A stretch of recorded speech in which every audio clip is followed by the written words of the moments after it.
Welcome to this Wolf TV Newsfeed special report. My name is Valeria Morales, and we are here with Eric Veal Jr., President of the Central Student Government, to talk all things Central Student Government, Michigan, and beyond. Eric, thank you so much for being here with us. Thank you so much for having me here. I'm happy to be here and looking forward to the conversation. Awesome. Do you want to go ahead and introduce yourself to those of the Michigan student body who might not know you? Yes, so my name is Eric Veal Jr. I get the great honor and privilege to serve as your Central Student Government President this year.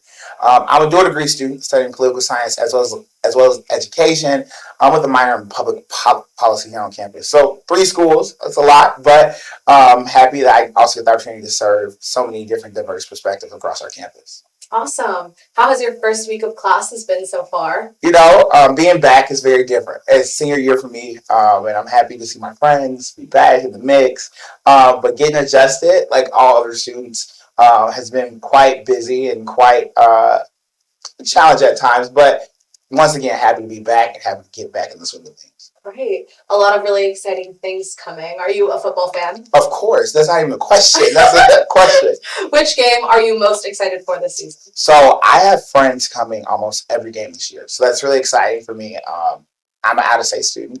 And so I really am excited to see my friends, to have them here with me. And they're coming from institutions across the country just to come visit. So I'm most excited probably for the Washington game. Some of my friends from DC will be joining me, so I'm looking forward to it. That's wonderful. And when your friends come to campus, where is your favorite spot to grab a bite that you'll be taking them first? Oh, you see, I thought we were supposed to start off with some easy questions. These are some hard questions to kick it off with. But I will most definitely say Frida's. Fritas, I can go every day if you let me. So I would say Fritas. A true University of Michigan staple. Oh, yeah. So first week of classes, which classes are you liking? Which ones are you not? Which are your favorite classes so far? Okay, hopefully my professors don't see this. You're just trying to get me in trouble here. So as I said, I'm a dual degree student.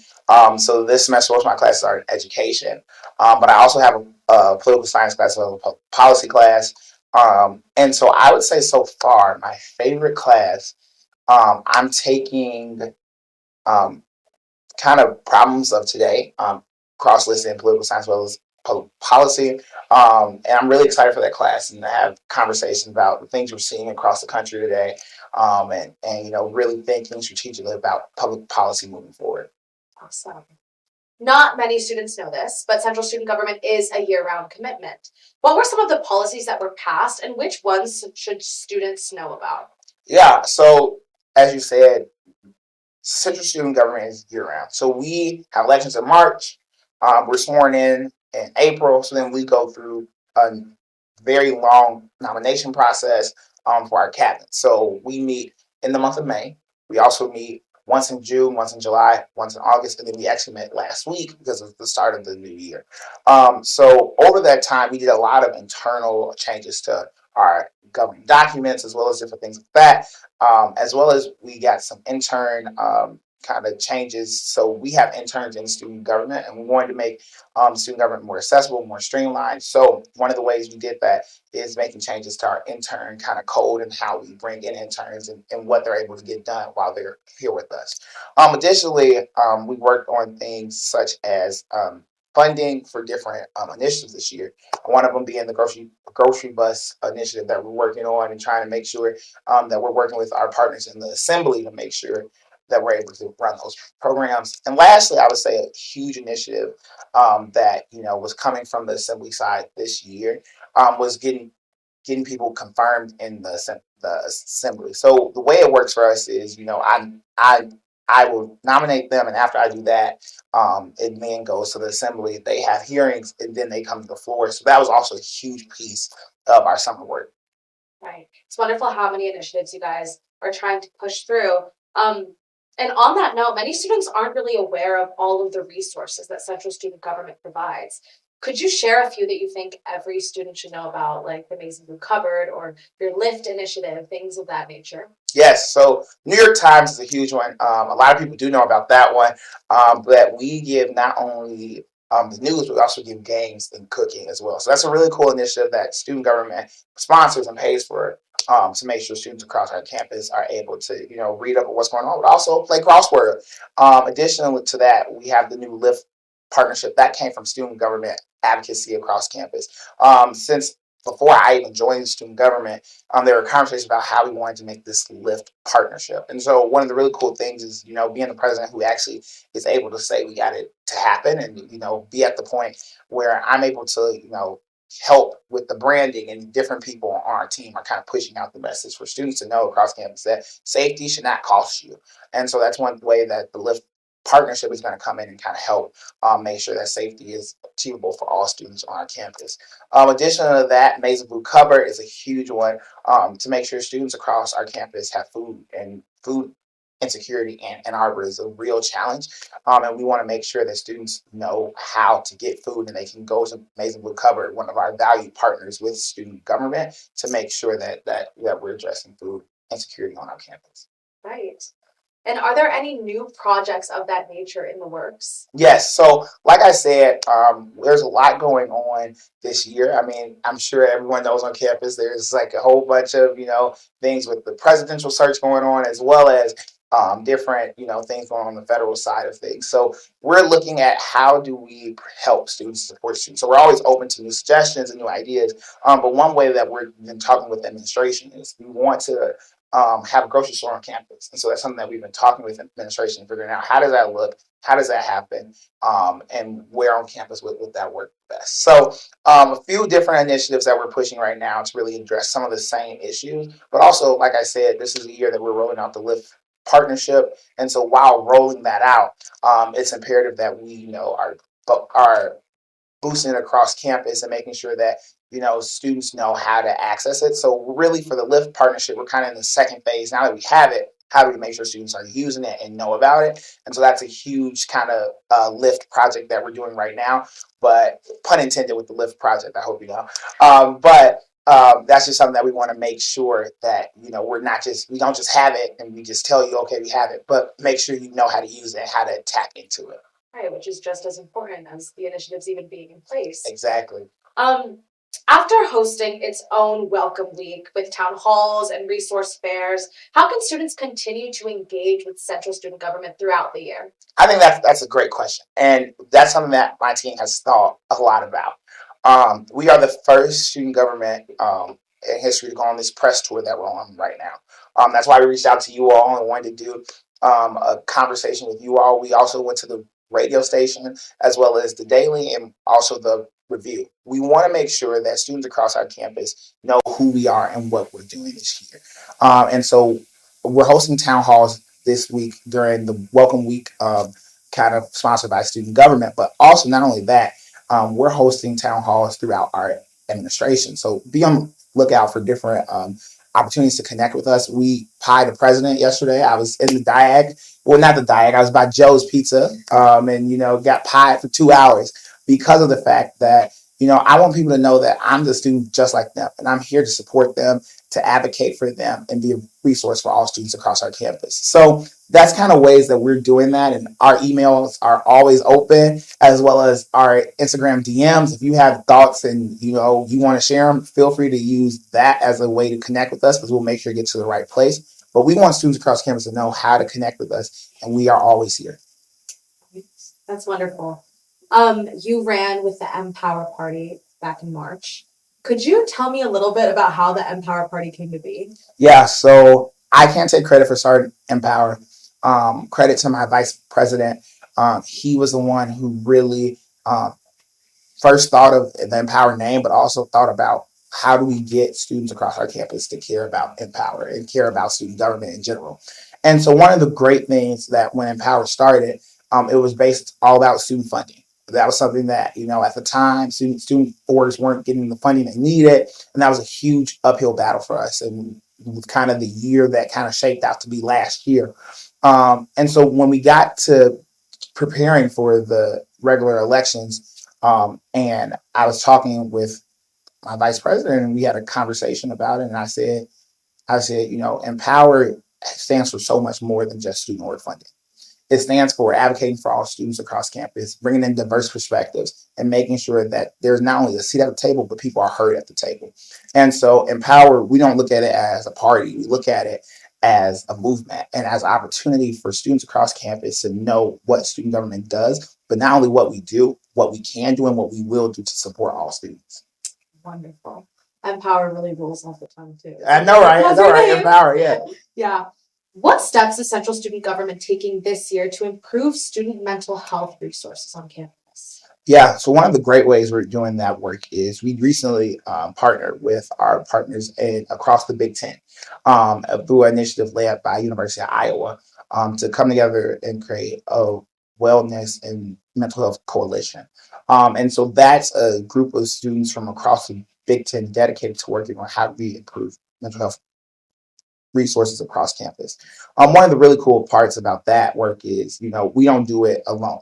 And so we would talk with our campus partners, such as Wolverine Wellness, CAPS, as well as University Health Systems to make sure that students across campus have access to mental health resources as well as have access to counselors. UWIL is a huge resource. A lot of students don't understand what it is and how you can get telehealth appointments anywhere in the country just based off advocacy work that has been done from students across our campus. So really making sure that students know how to access that is a huge piece of our platform. Like I said, knowing what student government does, but also knowing what other resources are on campus, but also, making sure that we're having honest conversations with administration about how they can better support students with mental health. And one of the things a lot of advocacy work has been coming out of from our assembly side on the bereavement policies and different things like that to help students on our campus feel protected in their time of need. Are there ongoing or planned initiatives around reproductive care, accessible infrastructure, or other health and wellness areas that students should know about? Yes, so your student government office, one of the great things that we do is we provide some reproductive care products. So anytime you come into the student government office, you don't have to say anything, come in, grab what you need, and leave. And that's part of, this open and transparent relationship we want to have with students to know that we are not just, some people that sit in the room on a Tuesday night and have long meetings, but we also, are students and we understand the needs of students and that sometimes you need to come in and grab something on your way to class, or you're in the union and you're like, oh, the student government is on the third floor. I can go up there, grab this, and go home. It's something that you can do discreetly, but also to kind of help students across the campus, not for those that might not be able to afford it or don't have access to going to get it. We have it here in the union for students to get. And there's also been conversations from student government about having a vending machine that also gives out those type of products to make sure students across our campus have access no matter where you are. Advocacy is so important because so many of these things go just like underrepresented and no one really talks about them or really addresses them. So that's really important. Earlier this year, U of M faced criticism for hiring private investigators to monitor student protests over Gaza. And just last week, Representative Rashida Tlaib joined community members outside Ruthven, calling out disciplinary actions against student activists. How should CSG respond to these concerns, balancing the university's stated interest in safety and reputation with the need to protect student rights, free speech, and activism? Yeah, so my job as president is to protect students and support students. And so I have talked to administration about, my thoughts and how I think students across campus should have the right to voice their opinion, but they have to voice it in a respectful manner and make sure that, we're not endangering other students in their views. I think university, I'm very curious to see what they do in this process. And how they balance the history legacy of student activism on our campus with the current moment that we're in. So I'm curious to see what they do, and I want students across our campus to know that student government is here to advocate and is here to be your support, and we have resources that we would love to join in and help students across our campus to make sure that they know that they are supported. And with state and federal level DEI cuts affecting cultural and identity spaces on campus, how can central student government foster a safe, supportive environment for students whose identities are most protected by these programs that are being cut? Yeah, I mean, I'll start off with this. Um, the day the president's office made an announcement about DEI being cut was election day for student government. And I remember that day vividly, not because of election day, but because of the decision that our former president made. And as a Black student on campus, I felt disregarded. I felt hurt. I felt betrayed. And I remember when we won that night, I remember saying, now it's time to do something. And one thing that we've been doing on the student government side is we have been still working with the tenets of making sure all students across this campus know they belong. All students know that they have a place on campus and that this campus is made for diverse perspectives and it's made for diverse students. And so one way that we've been doing that is we're launching a bridge program to connect students across campus to student government, as well as connect, student government to these different groups who have for a long time felt that they were not valued or they weren't important. And that's something that, as a Black student myself who has experienced that with student government, I want to make sure that students across the campus, no one ever feels like that again. So through programs like that, as well as I'm working on an initiative to kind of put out government related updates to student orgs. And so those programs are targeting groups who traditionally have been kind of left behind and who, with this vacuum that the central DEI office being closed down has left, we're really trying to make sure that we're there to kind of fill in that gap and help students across our campus. Right. And advocacy always helps. Of course. Right. Many students are concerned about international student experiences. What role do you see central student government playing in ensuring that international students feel supported both academically and socially? Yeah, so one way that, we just got back from this conference in Nebraska with all the other Big Tens, and we had a session on international students. That was one of my requests when we were kind of building out kind of what we wanted to talk about this year. And I said, let's talk about international students and what other schools are doing.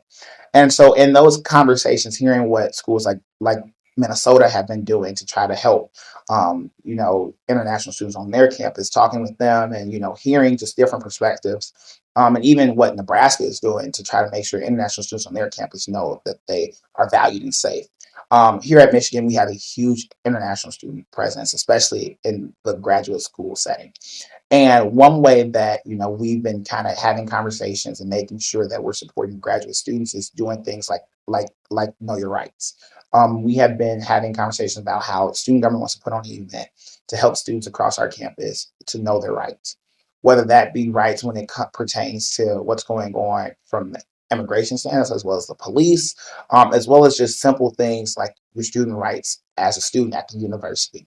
So we want to make sure that while we're holding these events, that we're holding space and we're listening and having reflective circles for students to tell us what do they need from us. And so that's one way that we're going to be kind of pushing forward this year is holding space to make sure that we're listening and whatever those needs are, we're addressing them. And you've spoken with other Big Ten student governments, as far as I'm aware, about the fear of affordability and Yes. the impact of the Big Beautiful Bill, correct? Yes. Based on your conversations with other student governments and administration, what protections or support are available for students moving forward? Yes. So one thing that I've been very vocal about, as well as Michigan State's president, we recently teamed up because also it's not just on the federal level; it's also on the state level. What's going on in Lansing right now? We have been, teaming up and talking about how to work together to make sure that we're supporting our campuses because we both are huge institutions in the same state. And so one way that we have been, working is we wrote letters to different members of the state house, as well as we have also had conversations with our state representatives and also with the federal relations team here at the university to kind of work on how do we, address the impacts of the bill and how do we make sure that students on our campus know what the effects are. And so that's been a huge one. And I look forward to working with them even closer throughout this year to make sure that I'm able to relay the information, but not only relay the information, come up with tangible ways to fight back and to protect students on our campus. Right. So the real impact can't really be ignored, right? Exactly. And with recent funding pressures on research, do you think that students should be worried about losing opportunities in labs or projects? And what role can central student government play in advocating for them? Yeah, every day we see something that's new. Something new comes up that is taking away something from this group, or you can't say this. I was recently at a dinner with graduate students, actually recently, and someone was sharing how their project got pulled, their funding got pulled because it used the word diversity. And the interesting part was the term diversity was not used in the typical way of saying diversity, but it was used in the terms of electrical engineering, and that's one of the ways that they classify, certain things in electrical engineering. I'm not an electrical engineer, but they was explaining to me pretty well, in that conversation, talking to them. And it was heartbreaking because you think about, how students, come here to be a researcher. We're a top institution, but then they're still fearing that the federal government at any moment can come around and take funding. And so one way that, we're trying to fight back in that regard is that making sure that we're bringing that to the region. So we're talking to the president, interim President Grasso right now, about how are ways that we are able to kind of fill that vacuum that the federal government has kind of left.